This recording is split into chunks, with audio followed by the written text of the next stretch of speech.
بسم الله الرحمن الرحيم. وبه نستعين، والصلاة والسلام على سيد الخلق أجمعين. أقدم لحضراتكم من سلسلة الهابطون من السماء حلقة بعنوان الفضائيون هبطوا في ليبيا. في سراديب منطقة جبارين توقفت البعثة الفرنسية، وأعد كل أعضائها لوحاتهم الورقية لنسخ الصور بالألوان للرسوم المنقوشة على الأحجار. وفي مداخل الكهوف الرسوم عادية، والألوان بعضها أذابته الشمس وبعضها انتعش في الظل. ثم تدحرجت البعثة إلى الكهوف واقتربت من الصخور، وتسلق بعض أفرادها البعض ليروا اللوحات الحائطية والزيتية في السقف، وأشعلوا النيران ليروا. وصرخ واحد قائلا: أهل المريخ! واقترب الجميع يرددوا معا: أهل المريخ، أهل المريخ.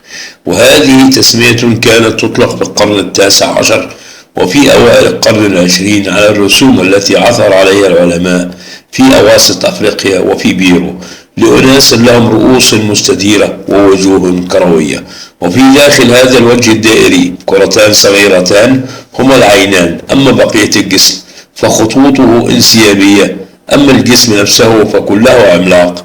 والغريب في هذه الرسوم أنها عبارة عن لوحات كبيرة، أكبر لوحة رسمها الإنسان قبل التاريخ، ومن المؤكد أنها رسمت وبقيت منذ أكثر من 10,000 سنة فيما قبل الطوفان. شيء غريب آخر هو أن الفنان الذي رسم هذه اللوحات ليسجل حدثا جليلا في أيامه كان يرسم لوحة مصغرة يضع فيها فكرته العامة، ثم يعود فينقل اللوحة بمقاييس أكبر وتفصيلات أكثر، ولكن بنفس الألوان.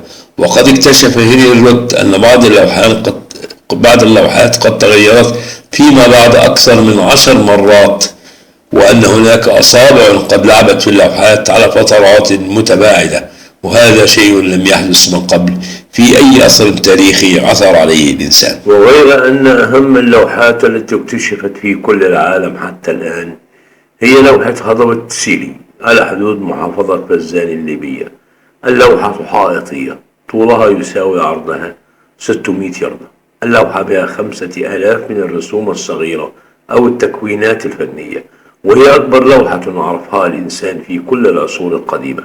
وفي اللوحة رسوم لأناس يرتدون ملابس لامعة فضفاضة، ويضعون على رؤوسهم خوذات فضية لامعة، ويخرج من هذه الخوذات ريش مشدود مستقيم أقرب ما يكون إلى الإريال الذي نعرفه الآن، والذي يستخدمه رواد الفضاء. ووراء الخوذة تطل عينان من بعيد، ويوجد ريش أيضا على الكتفين، ويوجد صندوق على الظهر. والألوان المستخدمة خضراء دائما، أما اللون الأحمر فهو على الخصر وحول الذراعين. وهناك علامات قد تكون أرقاما أو أسماء على الظهر، ولكنها ليست واضحة. وهناك صور لسيدات سابحات في الهواء، والسيدات يتحركن في غاية الرشاقة. أما الريش أو الإريال فهو رأسي دائما، وهذه الخطوط المتموجة تحت أجساد النساء هي للدلالة على أنهن يسبحن في الفضاء. ولكن الرسام لم يستخدم اللون الأزرق أو الأبيض دلالة على الماء، وإنما استخدم اللون الداكن الذي تلمع فيه قطرات بيضاء، لعله يريد أن يقول أنهن يسبحن في السحاب.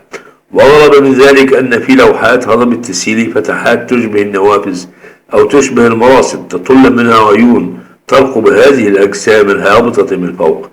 أما هذه السيدات فلونهن أشقر، وأجسامهن في غاية الضحايا. وقد حرص الرسام على أن يؤكد لنا هذا المعنى، فوضح باللوحة رسوما صغيرة لسكان هذه المنطقة، وكانوا جميعا من السود.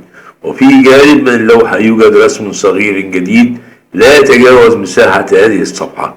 هذا الرسم لعله مشروع للوحة كبرى في كهف آخر.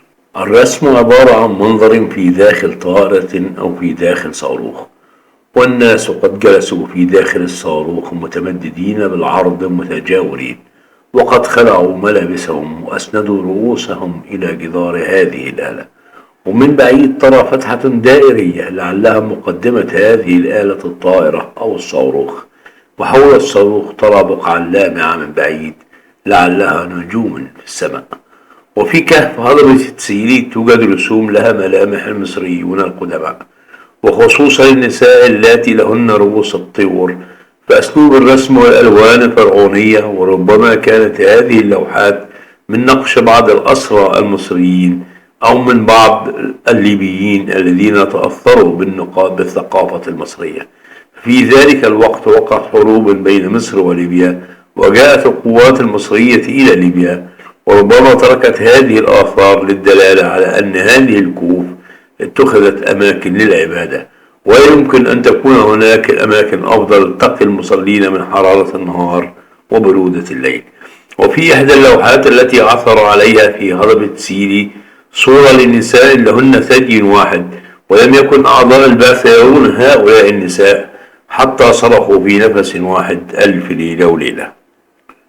وفي هضبة سيلي عثر هنري لوت على رسوم لضفادع بشرية، فهناك رسوم باهرة الألوان لرجال قد ارتدوا خوذات وارتدوا ملابس داكنة، أما الأيدي والأرجل فتشبه أطراف الضفادع، ولكي يؤكد الرسام أن هؤلاء ليسوا حيوانات وإنما هم بشر، جعل الرأس عارية ورسم الوجه والفم والعينين والأذنين، ثم جعل هذه الضفادع مغمورة في الماء إلى عنقها.